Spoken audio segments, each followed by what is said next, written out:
Animal history लिखने जा रही है। बॉक्स ऑफिस के वो रिकॉर्ड जो इसी साल पठान और जवान ने कायम किए थे, उनको बहुत शदीद चैलेंज है और शायद जवान के बहुत सारे रिकॉर्ड टूटने वाले हैं। क्यों? क्या वो डायलॉग मैं बहरा नहीं हूं?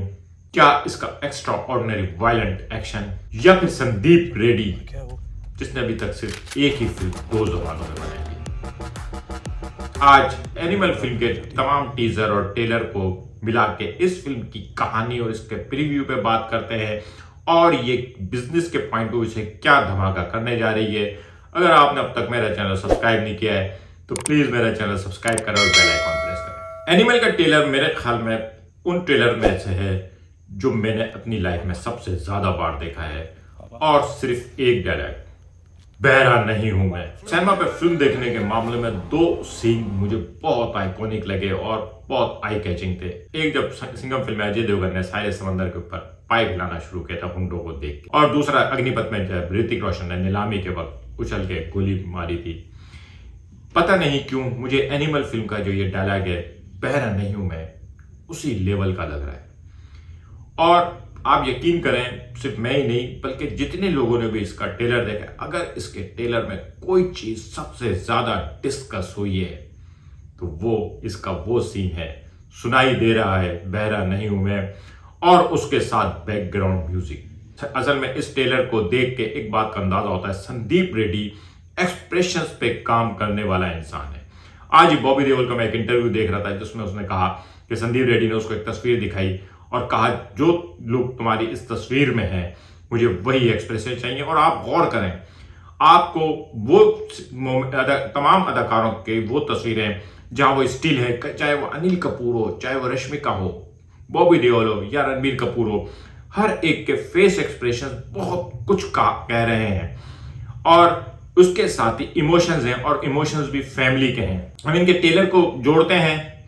इसके पहले ट्रेलर का पहला सीन था जब रश्मिका रणबीर से पूछती है यू वांट किड, और वो कहता है नो, और वो कहती है you don't want be like your father, और उस पे रणबीर का गुस्सा करना। रश्मिका को पता है कि वो अपने बाप से उसका बाप इतना बुरा है कि कोई भी शख्स उसके जैसा बाप नहीं बनना पसंद करेगा। फिर उसी टीजर में आगे रणबीर कपूर का एक यंग लुक दिखाया है जिसमें अनिल कपूर उसको कई थप्पड़ मारता है और फिर अपनी बीवी से कहता है क्रिमिनल है मेरा बेटा।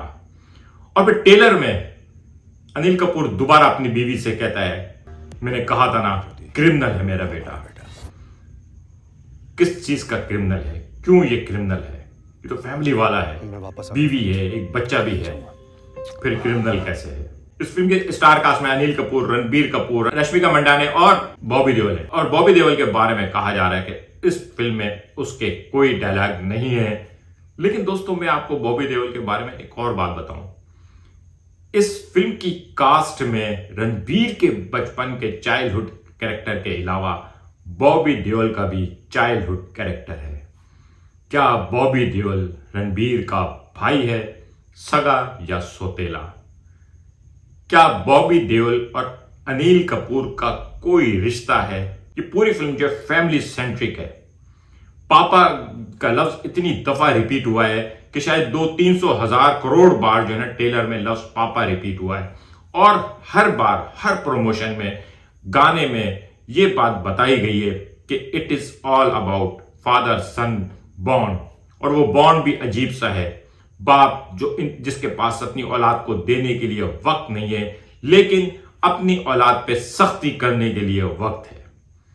बेटा जो अपने बाप से इतनी नफरत करता है कि उसको याद करा रहा है कि वो किस तरह से उससे बिहेव करता था, और बेटा जो ऐलान कर रहा है खड़े होके कि अगर मेरे बाप को खरोच भी आई तो मैं आग लगा दूंगा। बेटा जो अपने बाप के सामने आके खड़े होकर ऐलान कर रहा है, इस बात का ऐलान कर रहा है कि मेरे बाप की तरफ आने वाली गोली पहले मैं खाऊंगा। क्या कश्मकश है, कुछ ना कुछ तो कश्मकश होगी इसमें। रणबीर कपूर का एक और सीन अगर आप गौर करें तो रणबीर कपूर को आते हुए दिखाया बीवी और बच्चों के साथ। उसमें वो कहता है कि मैं आ गया हूं तो ये कहां गया हुआ था। शायद रणबीर कपूर जो है उसने अपनी पसंद की शादी की है, लेकिन अनिल कपूर उसमें राजी नहीं था और वो छोड़ के चला गया है, और अब अपने बाप को गोली लगने के बाद वो वापस आया है और उसने जंग छेड़ दी है किसके खिलाफ। सवाल छोड़ता चला जा रहा है डायरेक्टर आपके दिमाग में, ये बाप बेटी की फिल्म में तो इतने सारे क्रिमिनल्स क्या कर रहे हैं, क्योंकि बिजनेस तो इनका फैक्ट्री का है। क्योंकि रणबीर कपूर जो एक तकरीर कर रहा है वो सारे लोग जो हैं वो क्रिमिनल नहीं है बल्कि एक फैक्ट्री वर्कर है, डांगरी पहने हुए उन्होंने। लेकिन बॉबी देओल इसमें कहां है, क्यों है? बॉबी देओल को जो गोलियां लग रही हैं वो शादी की तकरीब में स्टेज पे खड़ा हुआ है और वो नॉन एक्शन सीन में है। क्या हो रहा है? मुझे ऐसा लग रहा है कि आपने लव ट्रायंगल बहुत देखी होंगी, ये पहली बार हेट ट्रायंगल मूवी है और इस हेट ट्रायंगल के 3 ट्रैक हैं, अनिल कपूर, रणबीर कपूर और बॉबी देओल। पहले टीजर के एंड हुआ था, एयरपोर्ट के रनवे पे आके गाड़ियां रुकी थी और दूसरे ट्रेलर का इख्तिताम हुआ है, उसी रनवे पे बॉबी देओल और रणबीर कपूर की फाइट है।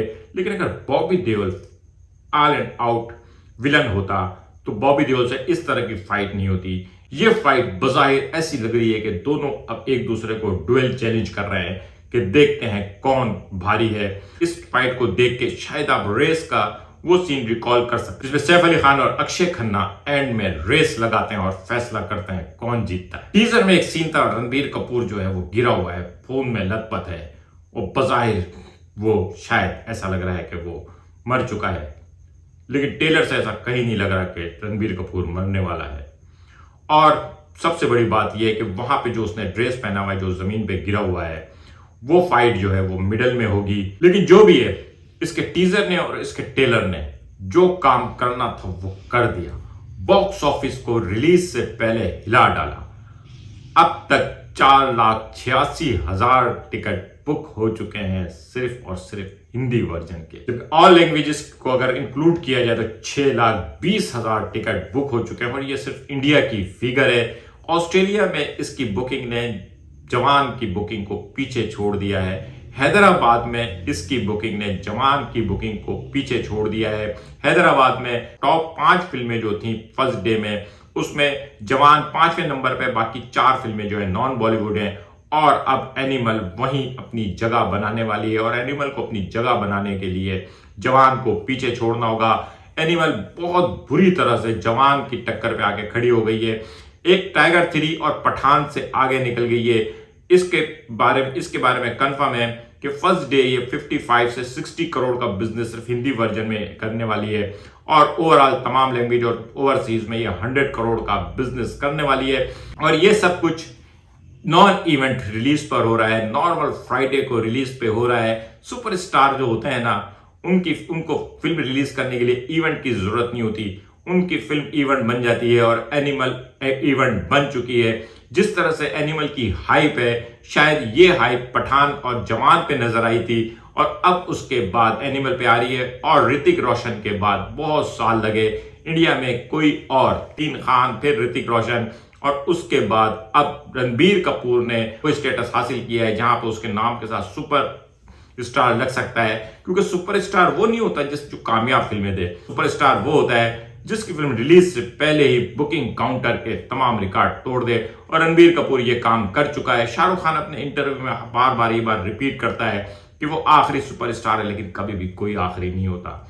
चाहे क्रिकेट हो चाहे फुटबॉल हो, एक से एक रिकॉर्ड बनाने वाले आते हैं। इसी तरह से फिल्मों में भी है। ठीक है, शाहरुख खान इस वक्त तो सुपरस्टार है, लेकिन शाहरुख खान के बाद आने वाले दिनों में अगर कोई सुपरस्टार नजर आ रहा है तो रणबीर कपूर ने एनिमल के जरिए ऐलान किया है, अपनी अनाउंसमेंट की है, he is the next superstar of Bollywood. Shahrukh Khan के मुतबादिल के तौर पर प्रभास ढूंढने वालों को मुबारक हो, उनको बॉलीवुड से ही उनका अपना सुपरस्टार मिल गया है। एनिमल क्या करेगी ये तो 1 दिसंबर को पता चलेगा, लेकिन इस वक्त तक जो कर चुकी है वो एक धमाका है। किसी ने भी नहीं सोचा होगा कि रणबीर कपूर की फिल्म की box office collection, Ranbir Kapoor की फिल्म की हाइप शाहरुख खान की फिल्म की हाइप को मैच कर रही होगी और इन बिटवीन सलमान खान की आने वाली फिल्म कहीं उसमें कंसीडर नहीं हो रही होगी। आज का व्लॉग कैसा लगा कमेंट करके बताइएगा। मिलेंगे अगले किसी व्लॉग के साथ। शुक्रिया।